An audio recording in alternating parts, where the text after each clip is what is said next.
Welcome back to On Deck Circle Podcast. I am your bread hat wearing host, Nick Zaniboni, with my good friend Jason Beckner, and most of all, my favorite substitute teacher from Braintree High School, Mr. Bob Osgood. Bob, how are you today? And Jason, how are you? Are we just doxing Bob right off the gate here? What's going on? Former. I was hoping that you could give my address and phone number too. Do you have that available, Nick? He was at Southside Tavern last week. Super excited. Super excited. Super excited to have Bob here. As you see on the thumbnail, I believe it says redraft expert, Bob Osgood. Yes? I think. Yeah, I've played a few redraft leagues, and I've been drafting since December, so I'm ready to go.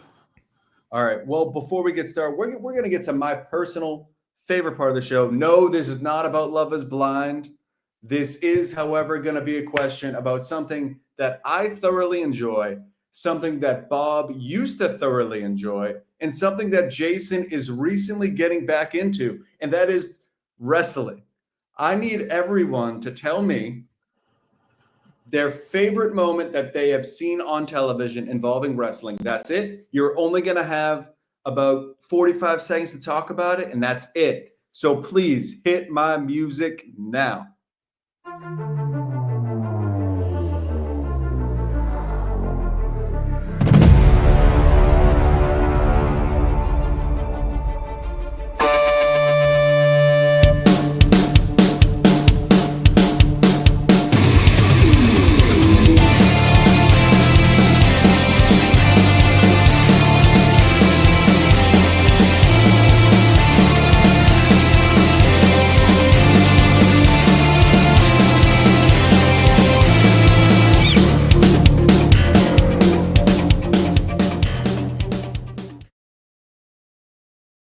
I need to put Bob in that intro.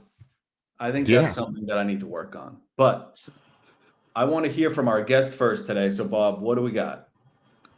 Okay. I want to say it was like 98, 99 range, like height of the Attitude Era. The Rock's fighting Mankind. Austin hasn't been in the picture for like 3 months. He was out with a back injury. No one knows he's coming out. Austin's music hits, glass breaks, comes running down, hits The Rock with a chair, throws Mankind on top for the pin. First time he's ever won the championship. Absolute loudest ovation pop, in my opinion, in the history of the WWE. Just no better moment than that. And it was in Worcester, Massachusetts, of all places. It was in the Woo? It was in the Woo, the first time that Mick Foley had won the title. I would say I'd go back and watch that clip 2 or 3 times a year when I really need to pick me up. So that's my number one. Nice. I actually believe that was during the Monday Night War, and WCW spoiled it on air, right? Which led everybody to flip over to the other station because they were like, we would like to see that happen. And that was kind of what tipped the scales a little bit towards WWF at the time. Yep. And led and like, I don't know, maybe that was the first week that they got the ratings back, and then for the next 3 years they continued to win, and then WCW was out of business and they were all working for Vince shortly after that. So yeah, that was the one they spoiled. It was on a tape delay.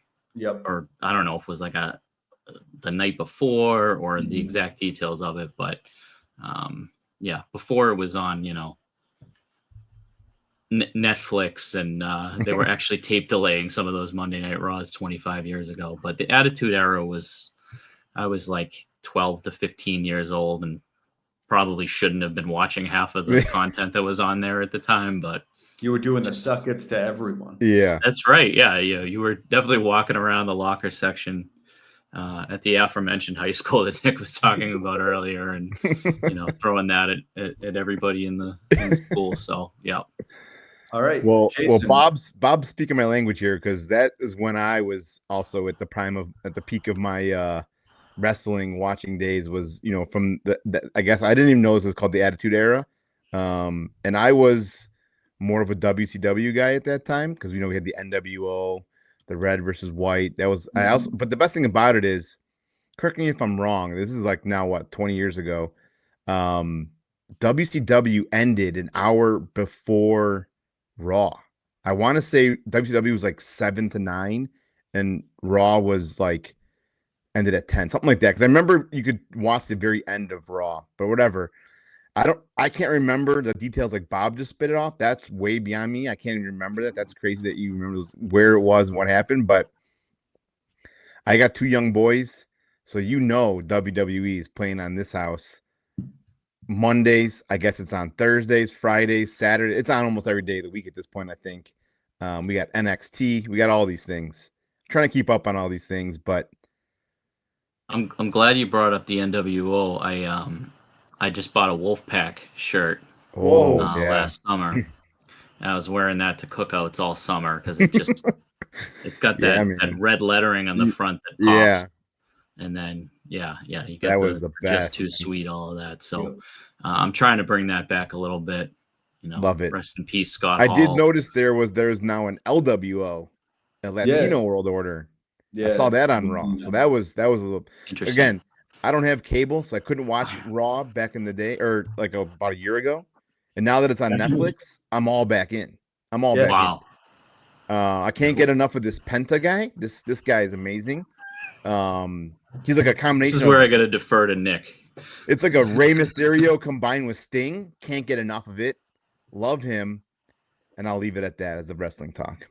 Yeah, and I'm going to talk for hours, so we're just going to skip it, and I'm going to say I love every minute of everything. That's all. But John Cena is now a bad guy. I saw that. I watched that live, and then, we'll leave it at that. I didn't know it was as crazy as everyone thought it was, but yeah. Let's talk some baseball. I know we got Bob here not to talk about the Attitude Era or where he substitute teached, but we're going to talk about expert draft strategies. But before we do so, I got to get into a little bit of some baseball business here.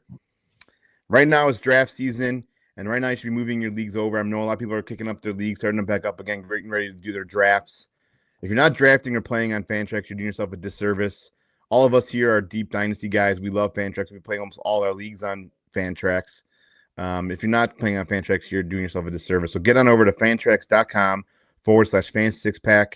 Either create your new league there or transition your old league over there, and you will not regret it.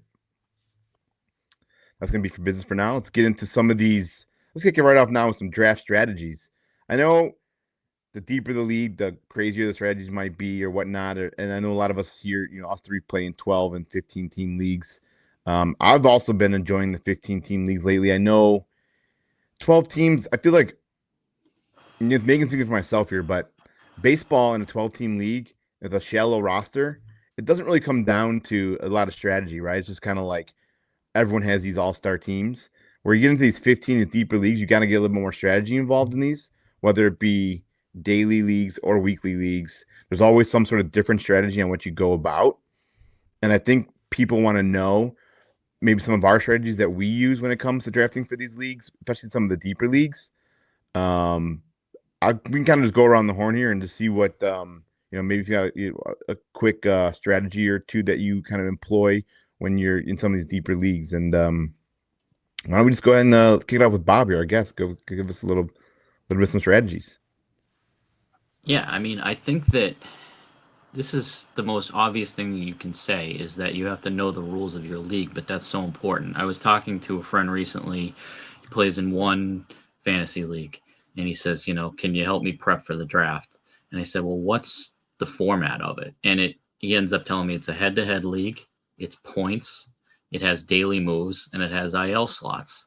And the couple of leagues that we're going to talk about later on, the drafts we've been doing recently are on NFBC, and those are 15-team leagues, and they're roto, and they don't have IL spots, and they're weekly for pitchers and twice a week for hitters. So it's like that's a totally different league. And if your points league penalizes for strikeouts, and you've got a player who strikes out 180 times, that's totally different than a contact hitter that has all of the same categories elsewhere. So, step one is knowing the rules of your league. And, 12 might seem shallow to you. That might seem deep for another listener who normally plays in 10-team leagues. So you go into Fangraphs, and I recommend having a subscription there because you can export, and you don't have any of the ads, and it's just like if you play in enough leagues, it's a worthwhile subscription. But even if you don't, you can run the auction calculator or points calculator,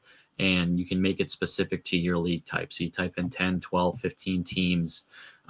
If it's an auction, you can put a budget in. If it's not, it can still kind of list everything for you. If it's a points league, you put all of those in. If it weights more for pitching, if it weights more for hitting, you can set those weights 50-50, or do you want to weigh it more towards hitter or pitching? So it's like any draft that I'm going into that isn't the standard format that I've been doing most often, which is on NFBC, I want to run that through the Fangraphs calculator.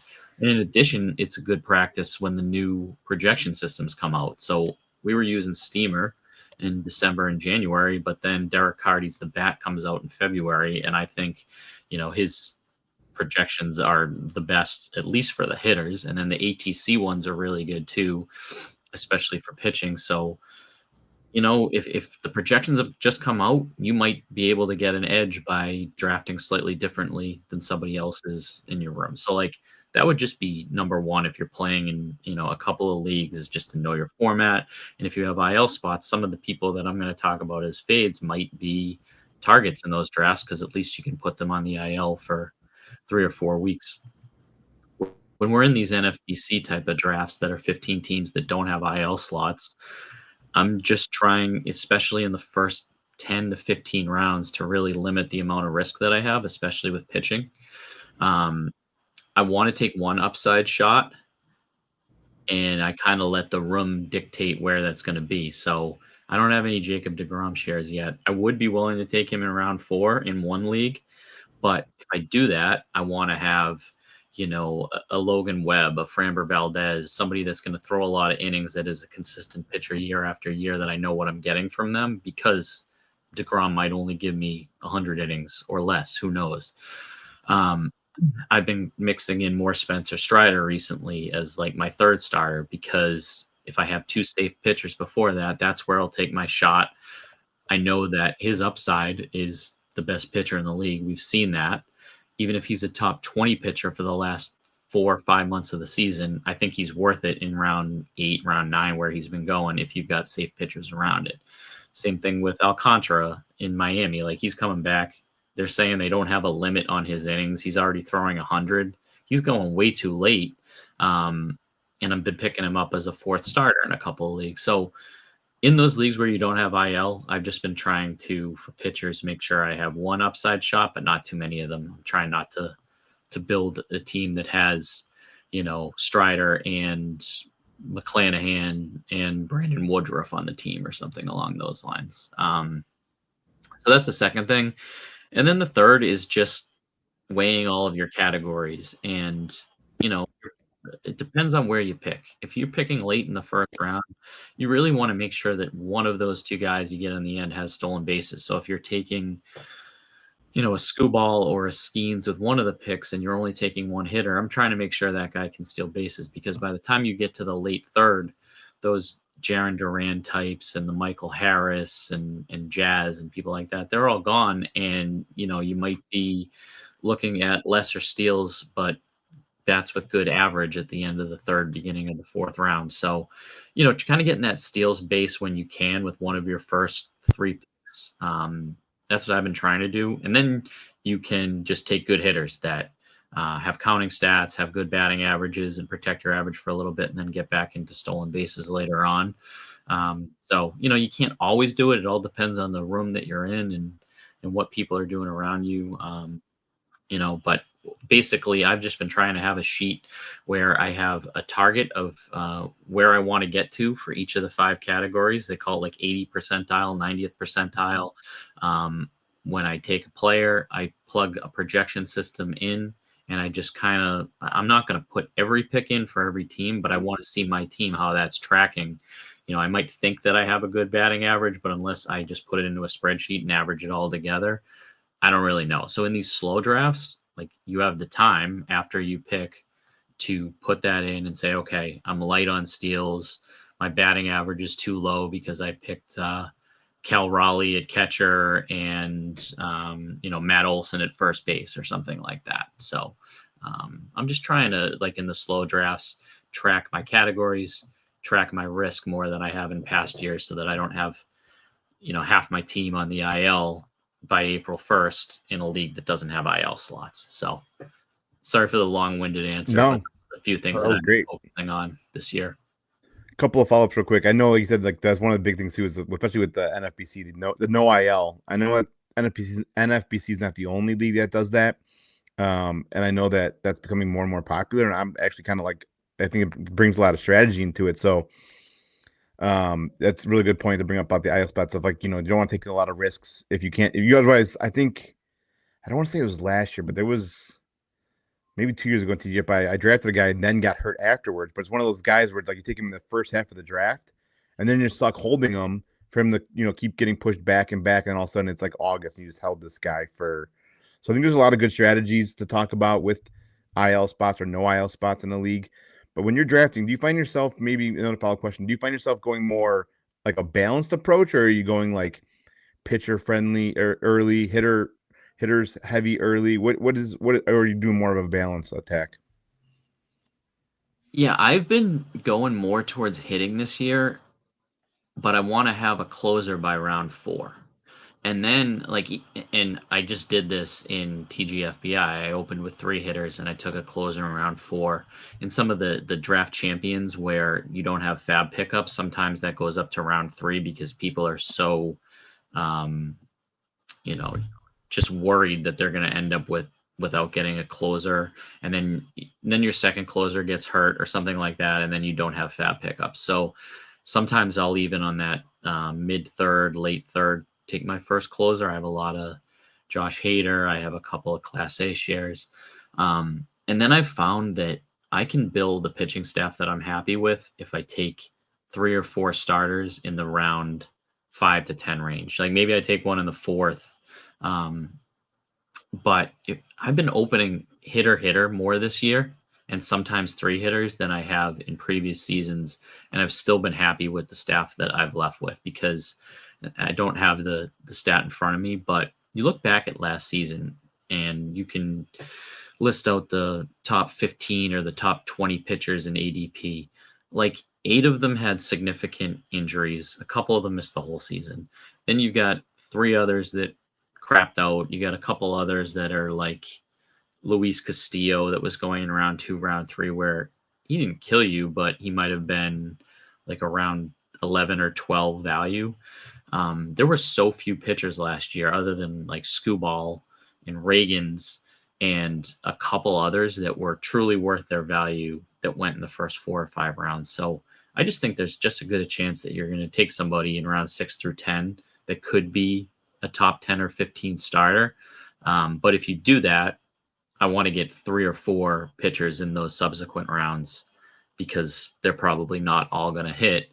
And you're chasing the guy that has Skubal or the guy that has Skeens in the first round that, has more of a 80% success rate. But a lot of people were taking Spencer Strider at pick 7, and then you hear about the main events where people were like, I'm going to take him 3rd or 2nd because he's going to strike out 280 hitters, and you have that much of an edge in strikeouts, and then he blows his arm out.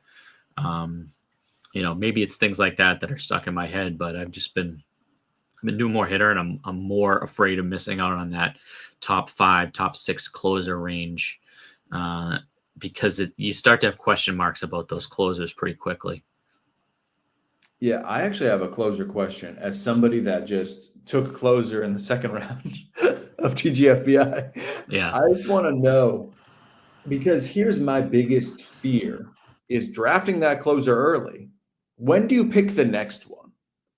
Because you don't want to just have one of these top 3 guys, and then you're just sitting there and you're like, oh, I forgot to draft a second closer, and it's round 12. And you're like, well, hopefully Justin Martinez is the closer for the Diamondbacks, who actually is very good. So that might be like Yeah. a board. But like, when I think do that's you a great pick that example. second guy?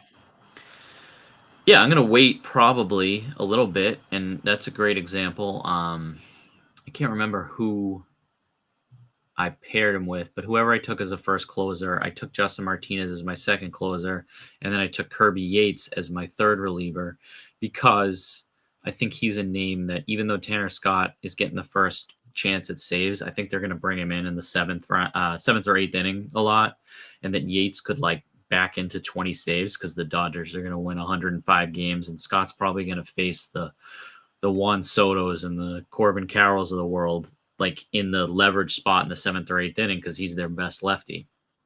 So if Scott gets 32 saves and Yates gets 18 saves or something like that with good ratios, that's a great third closer to have because the Dodgers are going to win a ton of games and they should have enough to go around. So he's kind of someone I'm targeting as like a high-end third closer. But yeah, Justin Martinez is a great name. Yeah, I think you just wait a little bit. You can find a Kenley Jansen. There are like Ryan Presley types, like Carlos Estevez is soon. Right. I mean, who knows whether Hendricks or Chapman's going to get that. I have been prioritizing Hendricks a little bit more, but it could be either of them. So Hoffman's another one in Toronto where he skyrocketed, but then people backed off a little bit because there were injury concerns, but it was more that these teams didn't want to sign him as a starter. So they didn't want to give him the contract to pay him as a starter, like the Clay Holmes contract, but they were willing to sign him for 3 years as a reliever. So he's going to close in Toronto, and he's going around like Jordan Romano and people like that. I would rather take Hoffman in that spot because like they definitely gave him the money to be a closer. And I look at that a lot too, is like, how much did they pay these guys? You know, if they're going to make that kind of investment, if you're throwing 12 to 14 million at somebody, they're probably going to want to make it worth that. And now Kyle Finnegan is the most recent one in Washington. Yep. Like, you're going to look at ADP for him.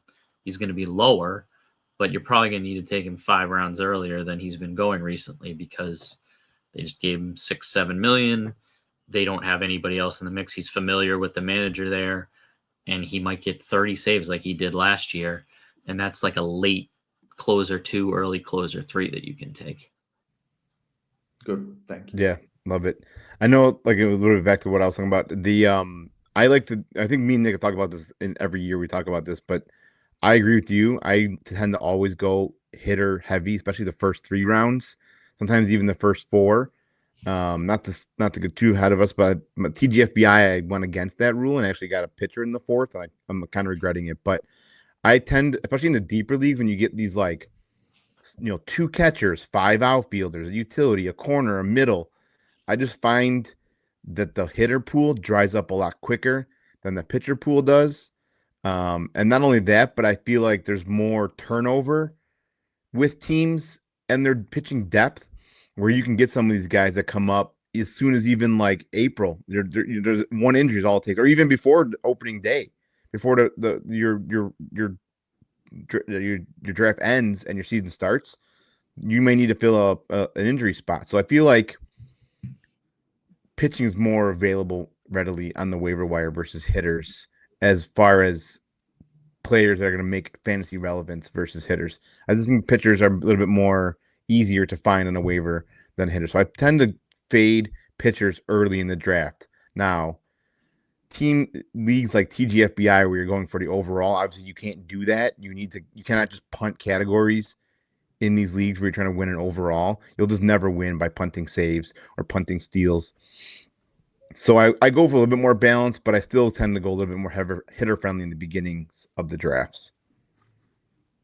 Yeah, just one thing to add with that, I think especially in 12 teams, you need to have a lot of great hitters at the top. And as you said, there's more on waivers, and there's even more in a 12 team that you can find. I think if you're playing in a 12-team league, like rounds 18 through 30 should be a lot of upside shots, because you know that you can drop half of those players and that there will be pitchers available for you to churn. You probably can find saves. There's just more pitching that will pop up in a 12-team league. 15s, you have to be aggressive early and figure out where those rotations, like let's say we're drafting now, in the next 3 weeks, 10 players that were, rookies that have helium will end up getting sent to the minors. and then they're going to get dropped, and then they'll come up in May or June, or they got left out as the fifth man in the rotation or something like that. But you got to be aggressive in April with pitching, because I think as you get to like June and July, it's a lot tougher to find those pitchers.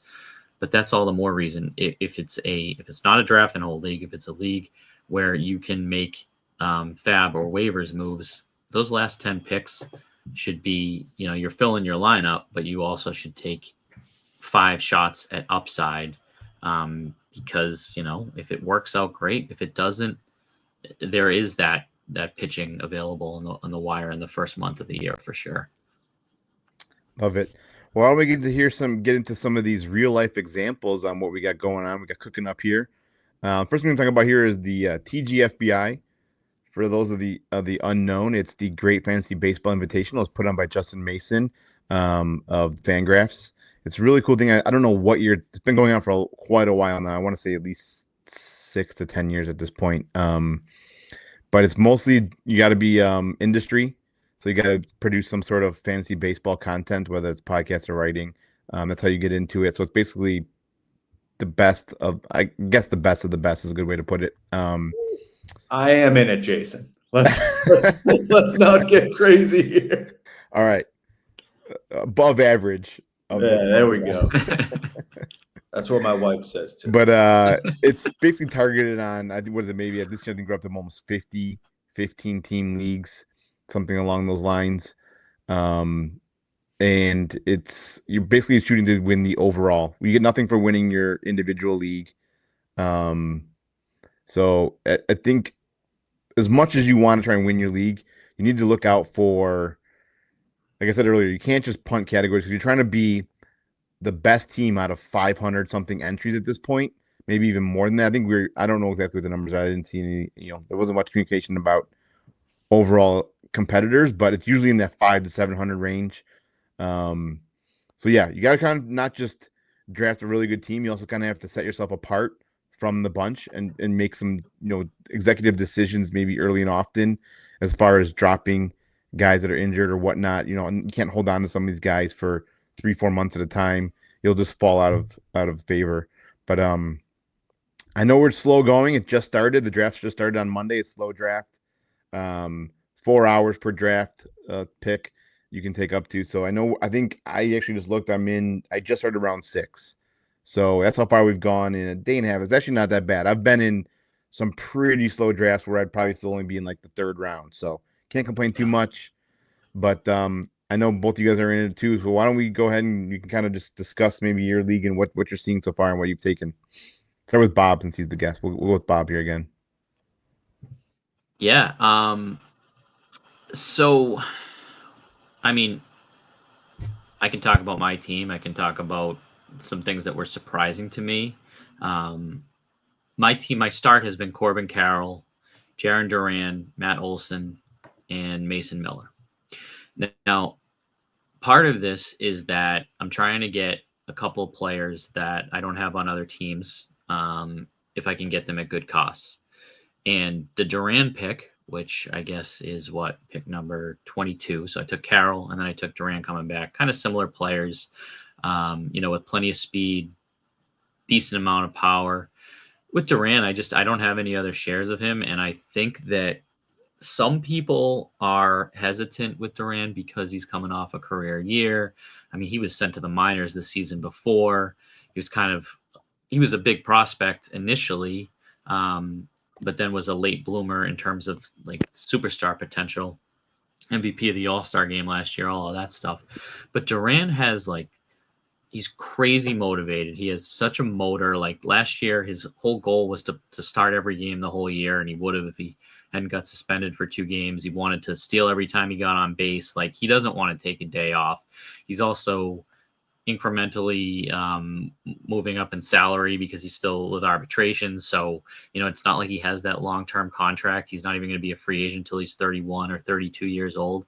So I just think he's going to continue to be the player that he was last year if he doesn't get hurt, right? Because he just kind of plays balls to the wall all the time. So I wanted 1 share, none of my round 2. I like that 9th pick because I can usually get a player coming back whether that be, a Bryce Harper or a Jackson Churio or something along those lines. But both of them were taken, and I just wanted a Duran share. So I went with that.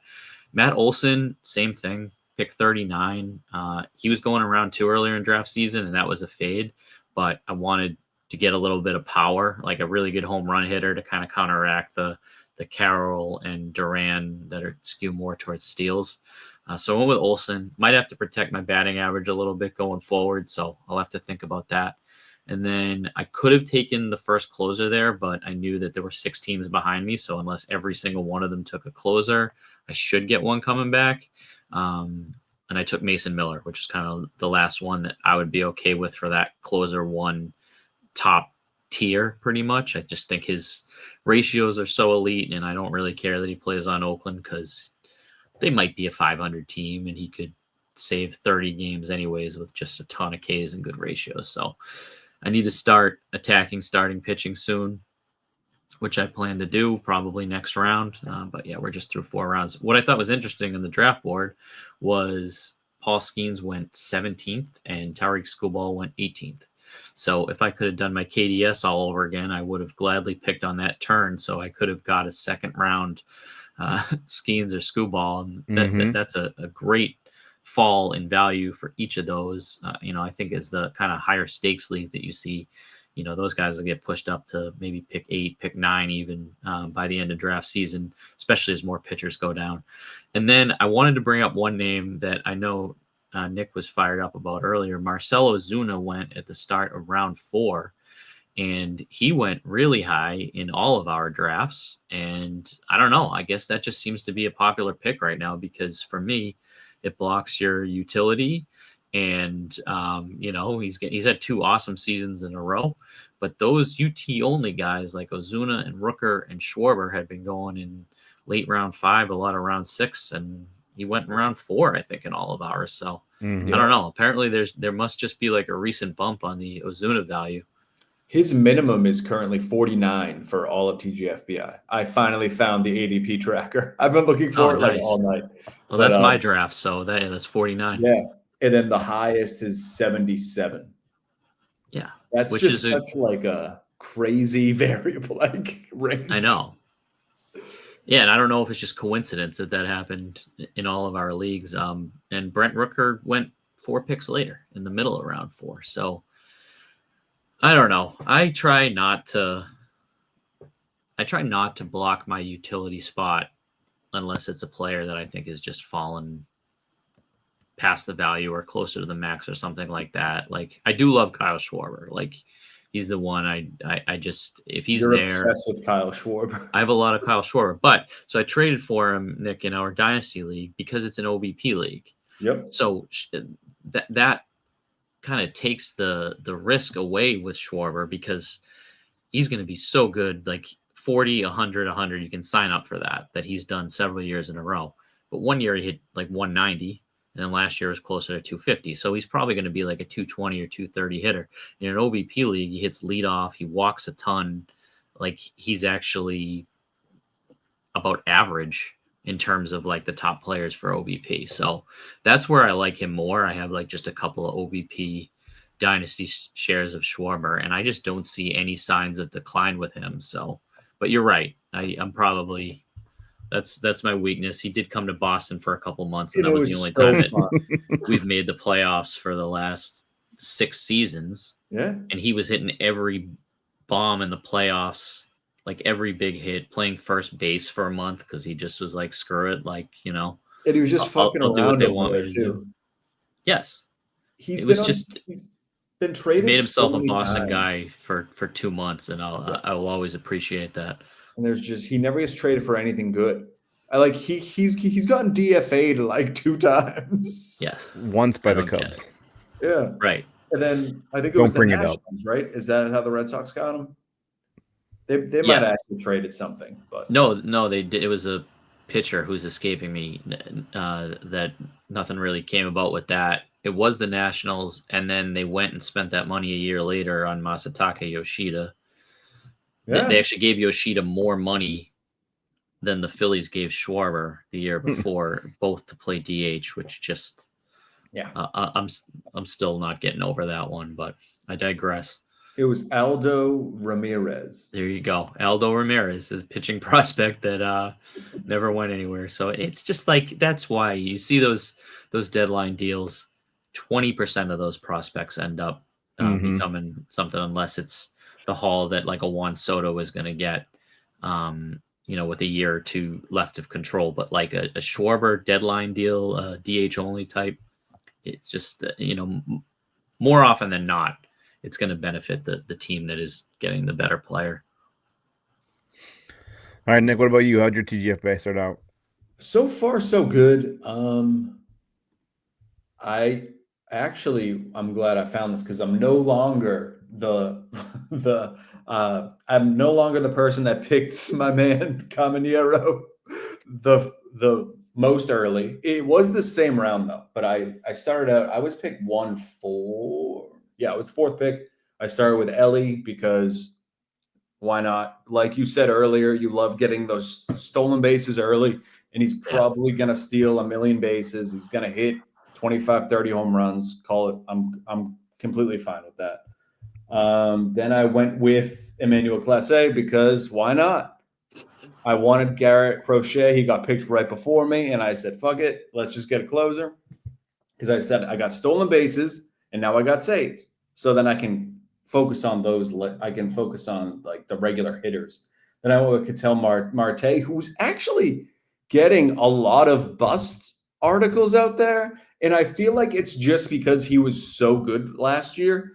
But like, he's not a bust if he hits like 5 less home runs. Like, he's still going to outperform 90% of the second baseman out there. So I'm pumped I got him in round 3. And then I went 3 straight pitchers. Framber Valdez, nice and safe. Aaron Nola, safe. And then maybe went a little bit early, but Mr. Spencer Schwellenbach. So you took Caminero round 4, though, right? Before you did those 3 pitchers? Okay. Yeah. Before I forget about Marte, I totally agree with you on that. And I think that he still has this, like people think he can't stay healthy, but his plate appearances the last 3 years, 558, 650, 583. Like, he'll probably go on the IL once, miss 10 or 15 games. Like, that's what he's been doing the last 3 years. Everything he did last year was legit. Like, the 292 average was backed up by the expected average. He hits the ball hard. You're right, 36 home runs. Okay, if he hits 30 for you and he grabs 8 to 10 bags and he has the high average that he's been hitting for, you'll sign up for that any day. I think that when he was going around 2, people thought that was too high. You're right. Round 3, he's a great pick. I took him in round 3 the other day. I currently own his max ADP. There you go. His highest was 18. I got him at 37. Yeah, and I think that Schwellenbach is gonna keep moving up boards because I just hear him a lot on. I guess he's not a sleeper, but just kind of that most of what he did last year at the major league level was legit. He's pitching on a good team.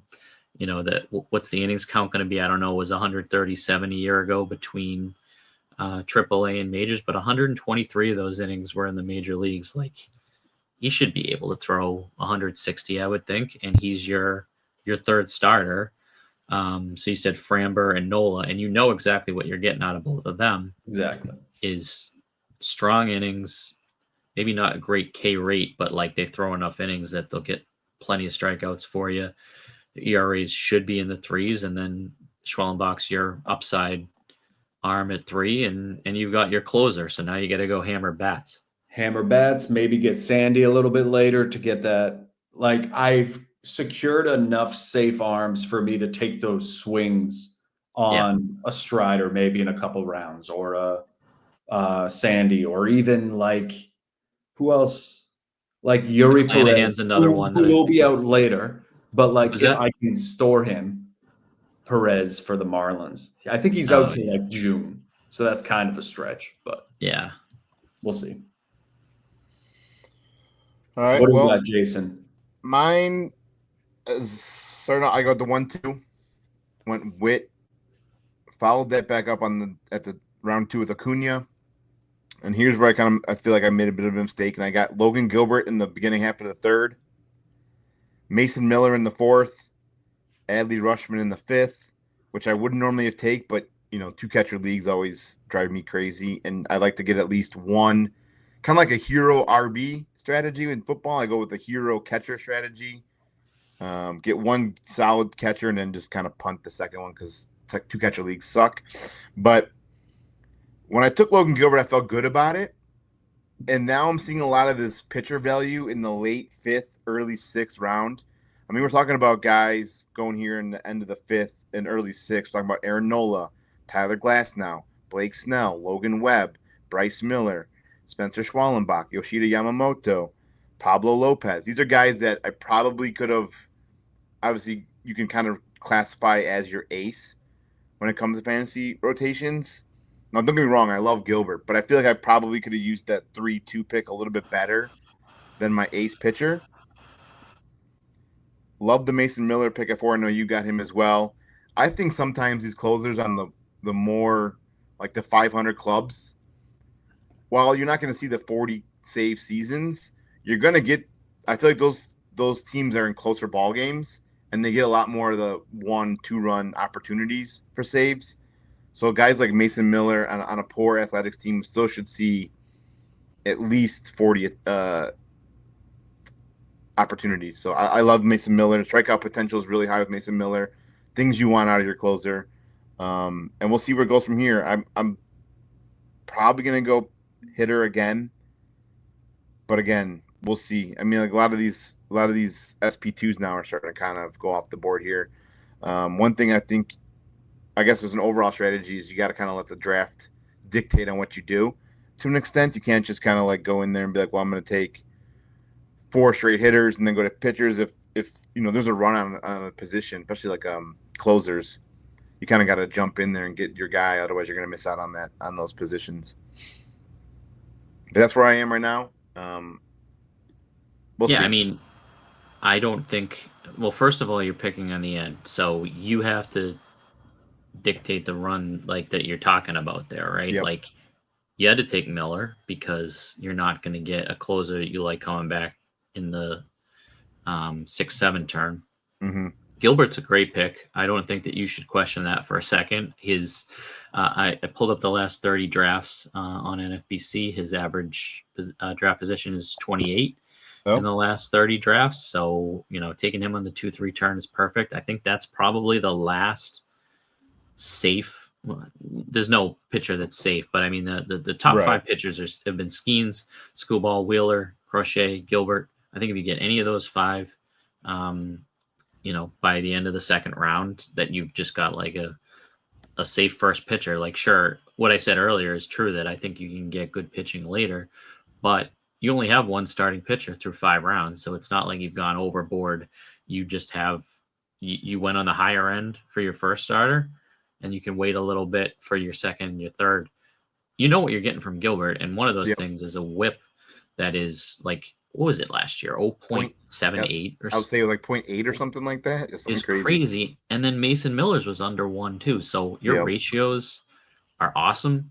And that's really just something you have to keep in mind. Like, keep protecting the ratios early on, but then you might be able to take some lesser ratio guys later that have good strikeouts, like a Nick Lodolo or something along those lines. But, protecting your average and protecting your whip early in drafts are like, you can't go wrong with that. And, Rutschman, you said it's a 2-catcher league. And that first group of catchers is not going to come back to you at the end of round 6. You might get like Wilson Contreras falls sometimes that late, but I don't even think he does anymore. Maybe Sal Perez. There's a good chance all those guys are going to be gone. So I think Rutschman was probably hurt in the second half of last year. It makes no sense how much of an outlier those last 3 months were for him. He hit close to 200 with very little power in that time. It doesn't jive with just what he's done throughout the rest of his career and his prospect pedigree. So I think he'll bounce back. Love it.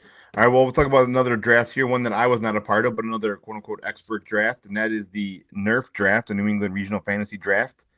I think you guys can speak more to this since I wasn't even involved in it, but is there any things that kind of maybe jumped out of the page with your draft? I know it's like a live draft, so things can kind of go, you don't get the luxury of a slow draft of getting maybe 8 hours in between picks, right? Like you a couple just minutes basically in between picks. So kind of the more standard, I think the format that most people are familiar with, and that's the live draft. So maybe kind of give us some little bit of detail on some things that maybe stood out to you guys.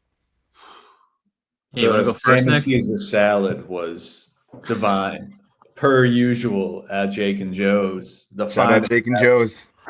in Waltham. I think it's No, not Waltham. Where were we? It's Waltham. Yeah. Okay, it was Waltham. Yeah. Things that stuck out to me. So again, we're in a room, and Bob is one of these people, but to a lesser extent. Like there are some crazy names in there, and like I just really kind of just use this as an opportunity to like try and just like figure other people's. Like I read these people. Like Todd Zola is on fucking Sirius XM. Like that's nuts. Yeah. So It's like, I can't draft till 4 because I'm going to be on Sirius Radio until that time. And then walks in right after the show or something like that for the draft. Like, yeah, I agree. The first time I walked in there, this is who I've been reading for the last 10 years. I agree. But this year is probably the happiest I've been leaving the draft with my team. This was the first time I went in, I was ready, I was excited, and I'm excited about my team in general. Bob had the tough decision of picking number 1, and I'm not gonna lie, his team is a wagon. I was looking when I was doing some research today, just going over, because I also like to use this as an indicator for my TGFBI just because it is so similar. And I'm like, oh, okay, I drafted from the 4 here. This person's here. That's 16 picks before he went in TGFBI, or the opposite. So it's definitely a good tool to use. But again, I drafted Ellie first. As I picked You got him in 5th 5 though, yeah.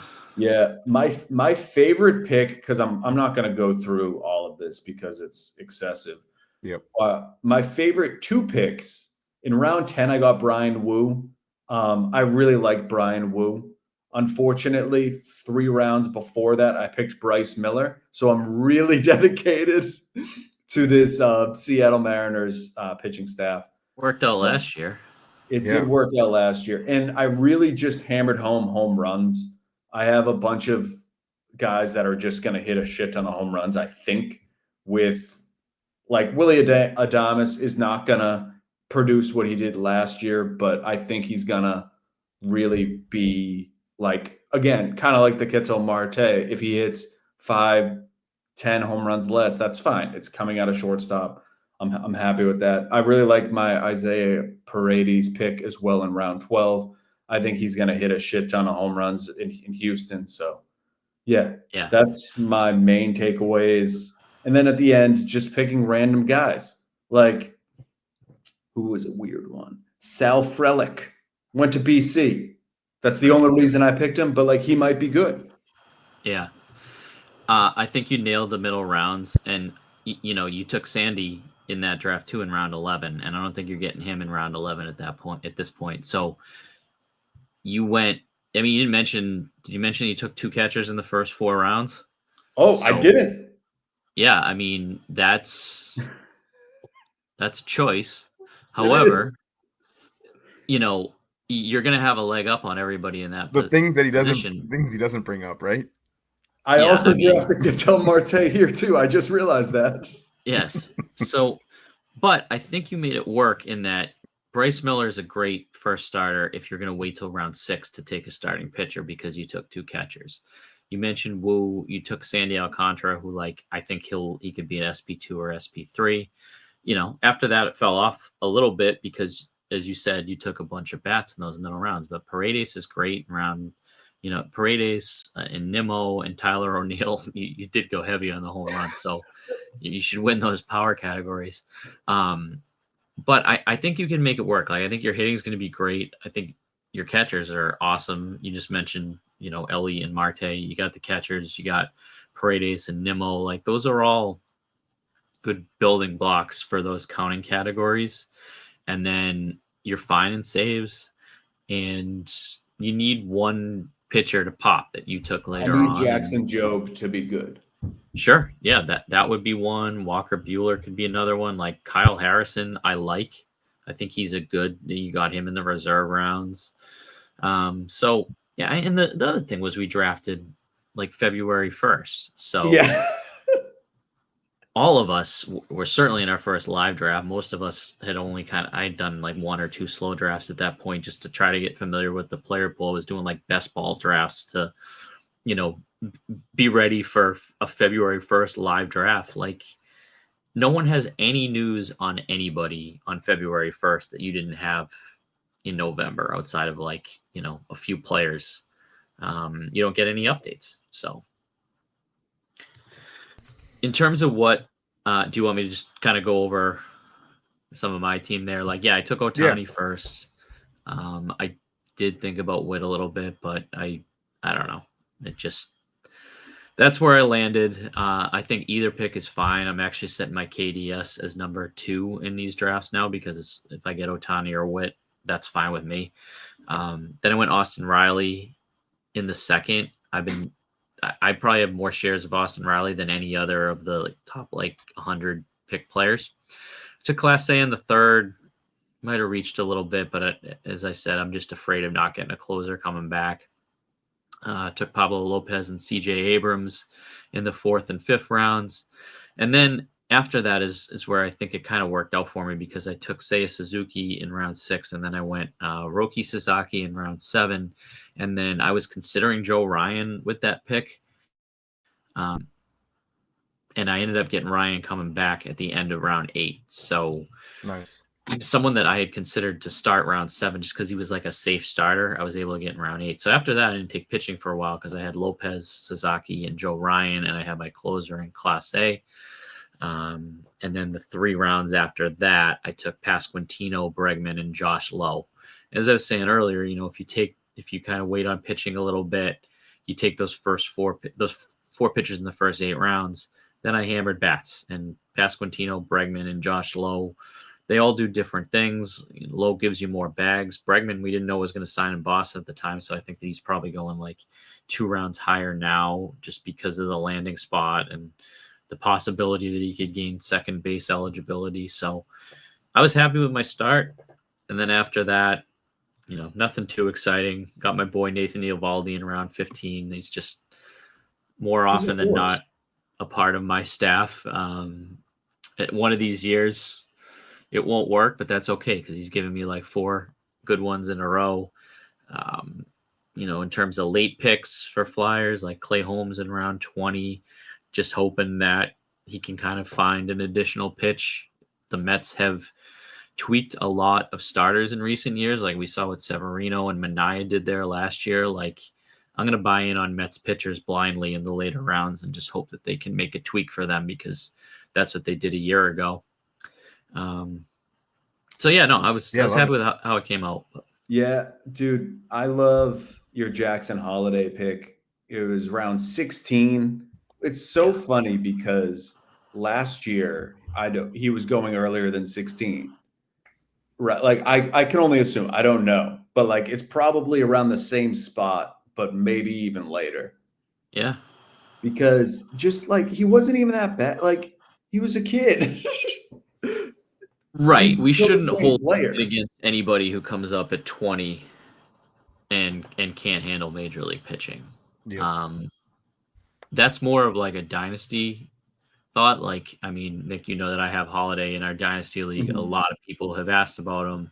I'm just not selling low on him, and I'll wait another year if I have to because he's 21. I don't know that he would be a target for me in redraft this year just because I don't know what to expect from him. I just think in the long term that it will work out in round 16. I think I'm totally willing to to spend that price to see whether he breaks out this year. I mean, he's my middle infielder, and then I took like Nick Gonzalez as a backup, and we'll see if Holiday doesn't work out, then you can find a middle infielder on waivers. So, Easy. yeah, I that was my upside play. I tried to throw a couple of those in the second half of the draft, and that one was round 16. Yeah, I think Bob Love it. finishes top 3 in this league. Just by my quick glance. Just because I'm the guest today. I hear you. I didn't say that you would win. I said top 3. Thank you. Appreciate that. All right. Well, let's get away from some of these general, draft strategies and get into some more of these little specifics here and get down to some specific players.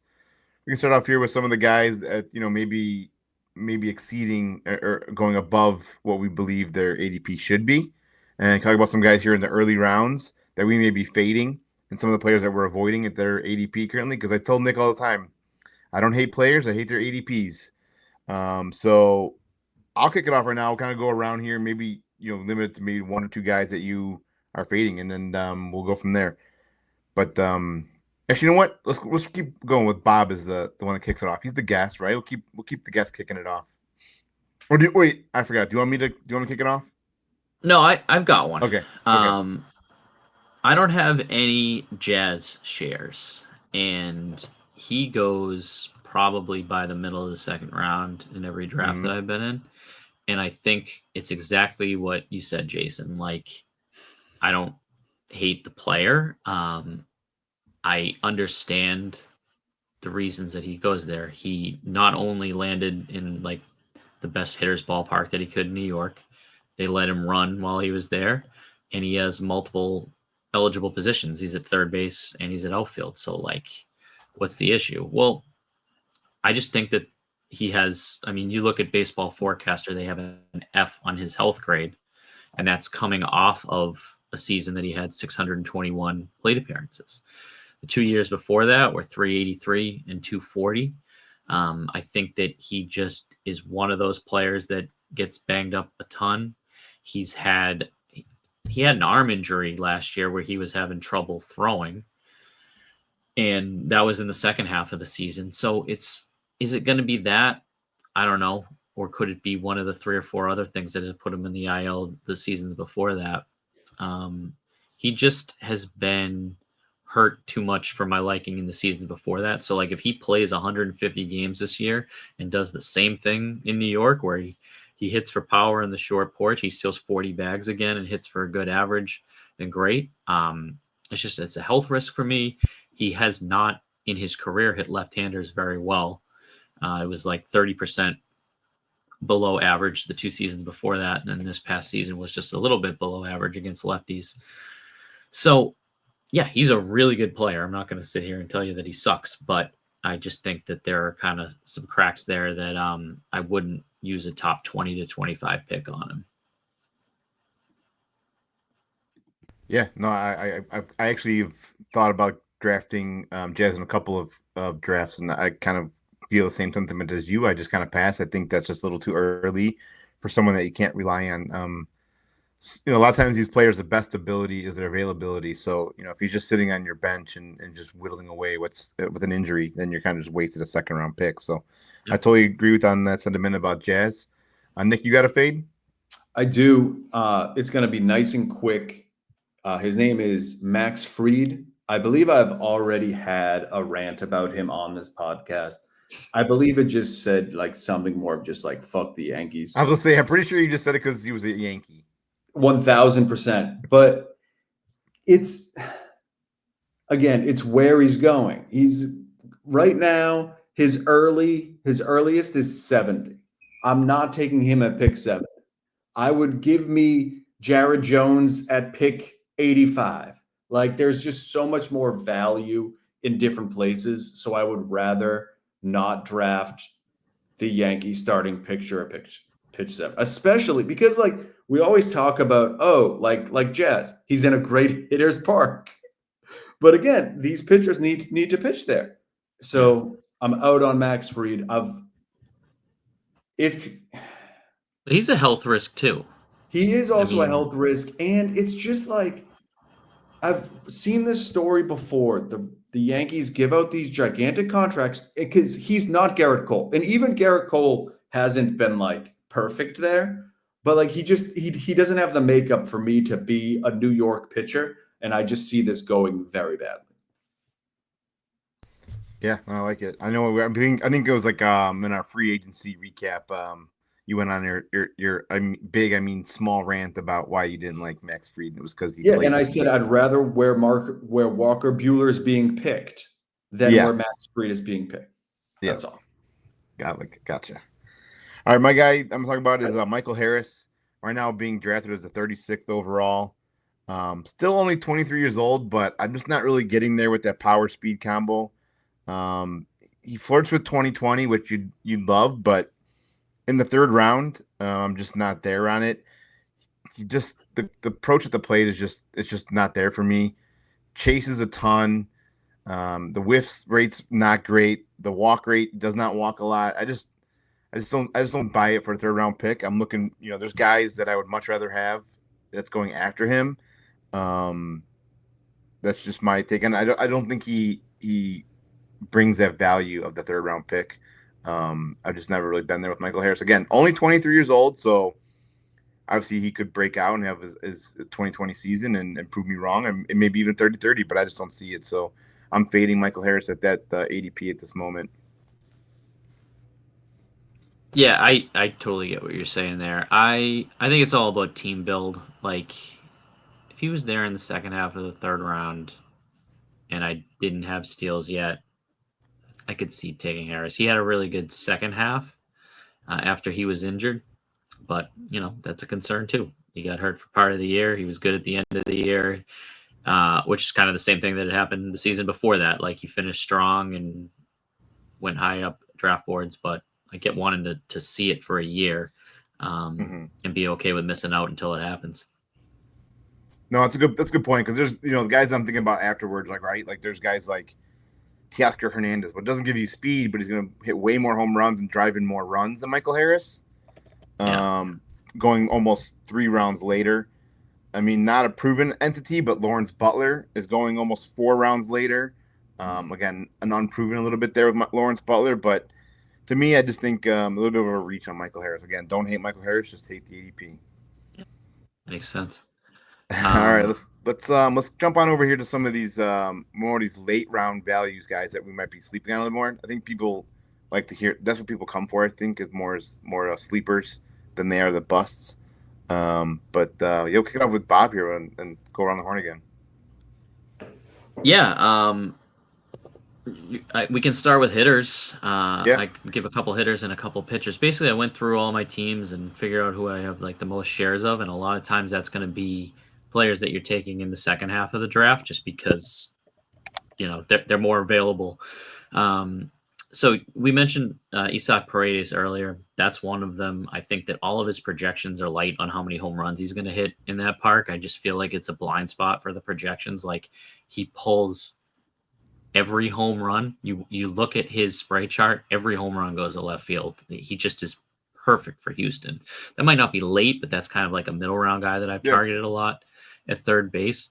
Another one is Elliot Ramos, who's with San Francisco, and he's interesting because he was definitely a prospect name, but when he came up last year, I don't think people expected him to be like one of the better hitters as a rookie that he was. But with San Francisco, in 518 plate appearances, which shows you that he played every day as a rookie, like they were willing to give him, he wasn't a platoon. He hit right-handed, but he faced right-handers as well. He had 22 homers, 72 RBIs, and a 270 average. And the expected average was like a little bit lower, but he was just kind of an eye test guy for me. Like, he's just a hitter, and he was able to handle a really tough ballpark in San Francisco. Like, anybody who hits 22 bombs as a rookie in that park in just 500 plate appearances, like, that means that they have legitimate power.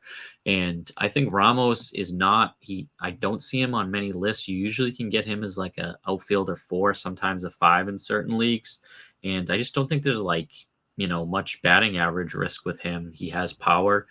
and he stole 5 bags in the second half when he was with San Francisco. He's projected for 9. Like, it's not a 0 there either. So he's just kind of like solid for the second half of the draft that you can get across all categories, and just like I said, some late power in a park that is not.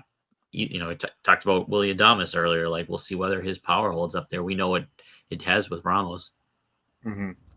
Yeah, those are some good ones. What's funny is one of my hitters also on the Giants, and also in the outfield. Can we get a guess? I'm going to make Jason guess one, and then Bob can guess one. I think I know it. Yastrzemski? Nope.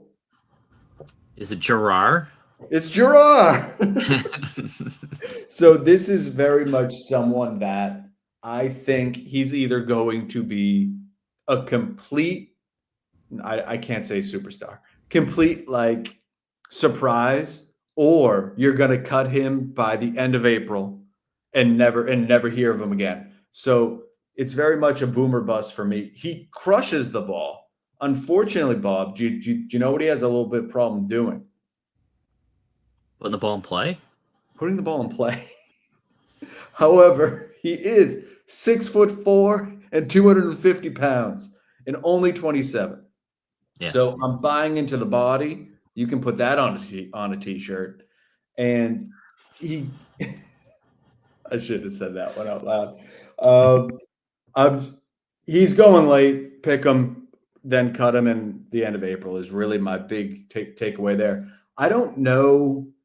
It is helpful that he could play DH, which I think might be where he fits in there. I don't know if he'll actually play the outfield, but he's someone that I think you can probably pick the last like 3 rounds, maybe. Yeah.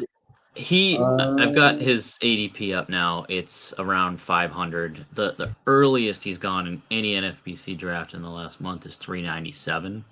So, you're talking around 25 to 30. Todd Zola picked him in round 20. I know. I was sitting next to him, and he said before he did it that it was basically he knew it was an aggressive move. Yeah. And it was just kind of like he didn't have a good name there, so he's going to go with one of his sleepers. Yeah. But it wouldn't shock me. He's had a good start to the spring. I'm seeing his name pop up more. So, yeah, I mean, like you said, that's in that range of see if it works out, and if it doesn't, give it a month. And my other one is more of a realistic option, and that's another outfielder, Mr. JJ Bleday or Bleday. Yep. Bleday, yeah. Bleday. It sounds like a bidet. That's fun. Yeah, go with bidet. That works. Yeah. He'll clean you right out. Yeah, clean up. If he hit clean up, that'd be perfect. That's now his nickname. He's now just bidet at this point. Yeah. Again, someone that last year, I believe, he was a rookie last year. Yeah. He got drafted a few years ago out of Vanderbilt, but hit 20 home runs. I believe he can hit more, especially. I don't think people are – I know people are saying like, oh, the A's are going to be playing in like a minor league stadium. I don't think people are really taking that into like account, and I think he's really going to thrive there. I've been saying it about everybody, though, between Brent Rooker might hit 50 home runs. Like I truly believe that these Tampa dimensions – guys, too. What? The Tampa minor league stadium that they're playing in Florida – I don't think that's getting enough attention. Because no one. It's Yankee Stadium in Florida.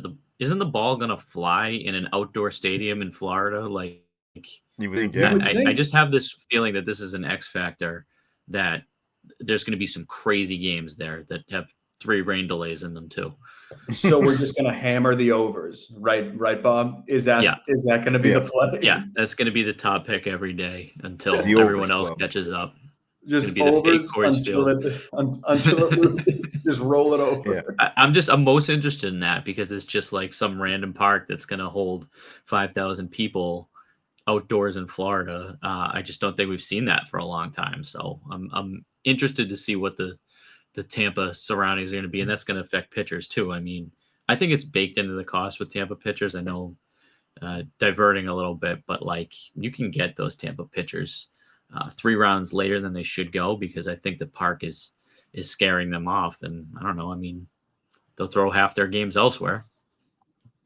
Yeah. So, I'm definitely buying into Bidet. there you go. All right, my guy. It's a little bit of a jump of the next topic, but I'm gonna go with it anyways, and that's gonna be Connor Norby. Comes over from Baltimore, gets the full time at bats over there in Miami. Had a really good second half for them last year. He had 9 home runs, 3 stolen bases, only 178 plate appearances. Again, Miami's just like a total. I feel like they've been in a rebuild since forever. So they're gonna give them, I think, the plate appearances there. Right now, it's going at ADP. I don't have that. Sorry, I'm not up to date with Bob's the last 3 weeks, so this might be slightly lower than what he has in the last 3 weeks. But when I looked it up for I think it's like whatever the full ADP league is, that was 270, and it probably can't be much more than that. That's right where he's at the last one. So again, I know the second base can be weak. I know it's super top heavy, but after those top guys, I mean, if you can kind of miss or you're looking for a middle infielder late, I think kind of Norby's got a chance to kind of really excel here in getting the full time there in Miami. I think he's just qualifying at third, but he might. Is he okay? If he's playing second there, then I didn't check roster resource, but he'll end up having both. But so even better in terms of the general point. Like he's going to play because they don't have anyone else to play, and they, I think, brought him over there halfway through the season, and they're going to give these guys some run because they're a sneaky candidate for worst team in the NL type of thing. They've really fallen off in the last couple of years. Yeah. So that's gonna be, how about some pitchers? I mean, I can go right now if I got a pitcher. Yeah. I'll get a pitcher. I mean, this one on the On Deck Circle podcast, we are known for being homerisms, but this one is not just a homer pick. Ryan Presley right now, again, check me on that 3-week most recent ADP. His ADP right now is 436. You're talking about a guy that's right now coming in to be the Cubs closer, at least a high leverage situation. So you're going to get about last 20 3 plus, weeks. It's 175. So yeah, it's gone way up. But that 436 is probably before he was. That's still pretty late for, it is. Basically, the guy's been given the job there unless he loses it for some reason. He did have a little bit of a down year last year, so I don't know if you can go in there and be like, oh, he's going to get 30 saves with the Cubs now. Just something to kind of, be on the lookout for. But again, was 170 something? 20 plus saves, definitely a possibility. Again, the ADP was a little bit more off because I looked it up from the last 6 months or whatever it was when there was a little bit of uncertainty with Ryan Presley. But now he's on the Cubs. We've seen that ADP healing up and still only at 170. So I'm all in on Ryan Presley. I think they're going to give him the job. They traded for him for a reason, and they think they're a playoff team. And Hodge is a good backup, and probably will get a few saves. But people who have closed before, that's who playoff teams want to have entrenched in those roles. It's why Craig Kimbrell and Kenley Jansen will, well, maybe not Kimbrell anymore, but the two of them have continued to get roles until they can't do it anymore. Yeah, exactly. Pitcher that I had going back to Tampa Bay is Ryan Pepiot, and I have as many shares of him as anybody kind of in the second half of these drafts. He hasn't moved up as much as I thought he would, and I think that's just because of the park that I was alluding to earlier. In the second half of the season, his full season stats don't blow you away, but in the second half, he had a 2.62 ERA and a 1.23 WHIP. Some of that was luck, but he had a 26% strikeout rate last year. I think that he had a lot of strong starts down the stretch of the season, and he's healthy. At least he was healthy a year ago. I think you'll see an uptick in innings. He could throw 150 to 160 innings. I wouldn't expect him to be a horse or anything like that. Tampa will do what they do. They'll put guys on the IL for a week or two to keep their arm fresh. They'll do the same thing with Shane Baz and Rasmussen. And, we know how Tampa kind of plays those games because they have to based on their, the salary of their team and how they, function to get the most out of every player. But I just think Pepio down the stretch was like a really good pitcher that almost, borderline breakout type of candidate. And then for some late arms, Bubba Chandler is a prospect spec that I think like between Chandler and the other name there, Harrington, both of them threw significant innings at AAA last year. And I think that's like a sign that I try to look at for these pitchers that I target is, did they throw 130, 150 innings in the minors last year? Or were they babied and doing more like 3 or 4 inning outings and might only give you a month or two? I think Chandler, not to say he's going to be Skeens, but he could be that type of guy that they bring up in May and then ride him for the rest of the year. And then Harrington could be your Jared Jones type. They're going to have such a great staff there in a year or so. I think we'll see both of those guys for significant starts this year. Harrington's more of like either a last round flyer or like a draft champions deep league type of thing. If you can sit on him, Chandler, I feel like he'll be up within a month and just has immense upside. So those are kind of like the rookie pitcher type. Yeah. And then just 2 others like late reserve targets that you can have. DJ Hers is one on Washington, and Jose Soriano is another for the Angels.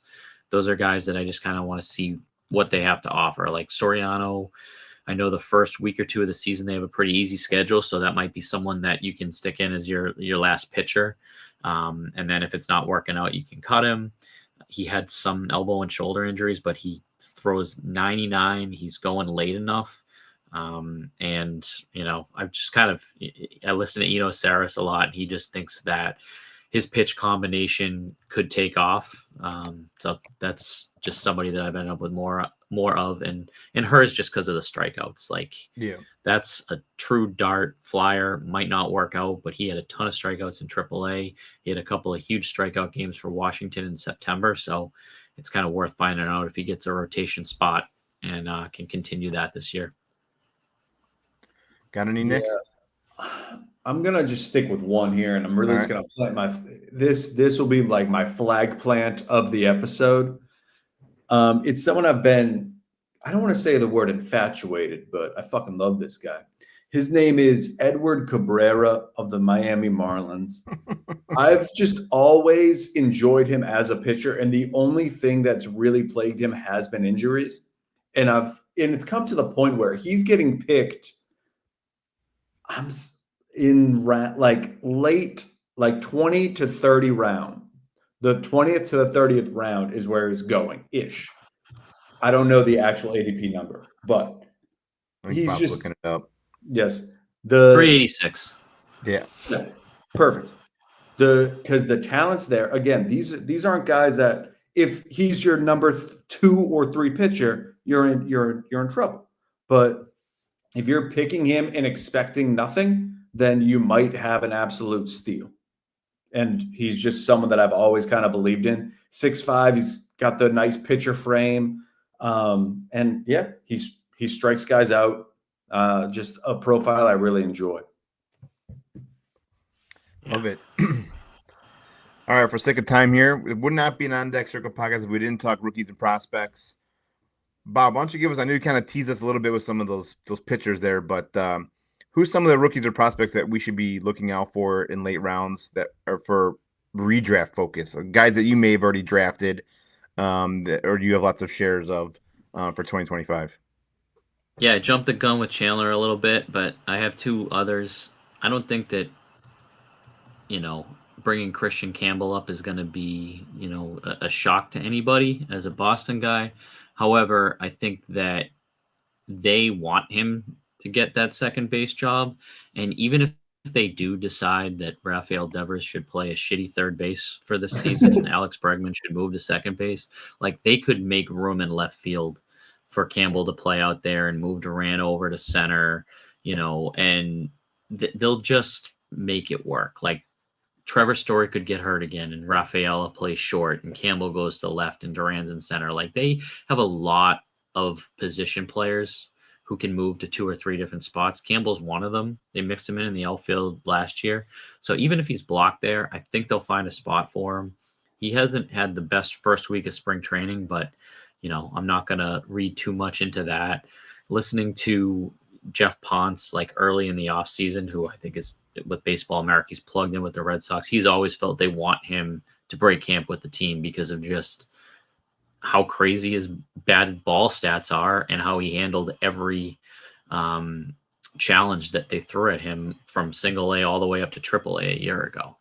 So I've been taking Campbell, and I think that he's almost kind of moving down a little bit because people don't see where the path is for him to play. But I think if the talent outweighs that he's going to anyways. So, that's someone, again, you might have to wait a couple of weeks, or maybe he breaks camp with the team.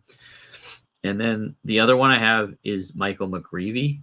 He's a pitcher with the Cardinals, and that's just in the same light as what we were talking about in Pittsburgh. McGreevy's innings count was high a year ago. He's battling for the 5th spot. He throws strikes. I think the last game of the season was St. Louis last year. I think it was McGreevy that came up and had a really good outing, 6-7 innings, something like that at the end of the season. So he made like a brief appearance. So he's already been up. And I think that St. Louis is rebuilding. Like, I don't know, they're coming out and saying it, but they're letting these younger guys play, especially with the hitters. So I could see him, even if it's not right away, getting a spot pretty early when there's an opening. And, I want to see someone that was able to handle the workload in the previous season, which he was. Love it. Nick, you got any prospects or rookies that you're drafting this? Well, we already talked about Caminero a little bit, so anybody else? There's one other one. I haven't drafted this guy yet just because it's a little bit too early in my draft to draft him. But pitcher out of the Minnesota Twins, Mr. Zebby Matthews. Pitcher list called him the command freak. And if I told you the command freak had a 6.2 walk percentage last year in his 9-game cup of coffee, you'd say that sounds crazy. But you know what? That's exactly what happened. That's a freak. It's a freak. No. That's a great nickname. It's a fantastic nickname. But so normally his walk rate was 3.6, and it for some reason jumped to 6.2 in the majors. And that's just, I believe in pitchers that throw strikes. And clearly this kid was just nervous about being in the MLB. So I'm just in on any type of strike thrower, and he strikes me as a strike thrower. He's thrown well in spring training too. So he's also thrown very well in spring training. Yes. Yeah. I mean, I don't try to read too much into that, but as you said, the nerves were there before, might be straightening that out this year. And once you get, it's such, and Bob knows this. He played baseball. So did Jason, I'm assuming, but Bob played it at an elite level. This is just such an exaggeration, but thank you. Braintree White Sox, yeah. You've given up away enough details about me today, Nick. Too much doxing going on here, man. Bob DMs. Just confidence means so much, and even if spring training means nothing, him doing well in spring training is going to help him in the head. So I think this will be someone that, again, not going to be the elite crazy starting pitcher, but he's going to be a good one. And I think you should pick him late in your draft. Yeah, love it. Well, I already kind of spoiled mine earlier too with Connor Norby, but I kind of was on the same line as Bob, and I grabbed I haven't drafted any rookie this guy yet because I'm not Bob. I haven't drafted since December. I'm still just now in my early stages of drafting. But I'm gonna say one guy that I might be looking towards here at the end of it is Quinn Matthews.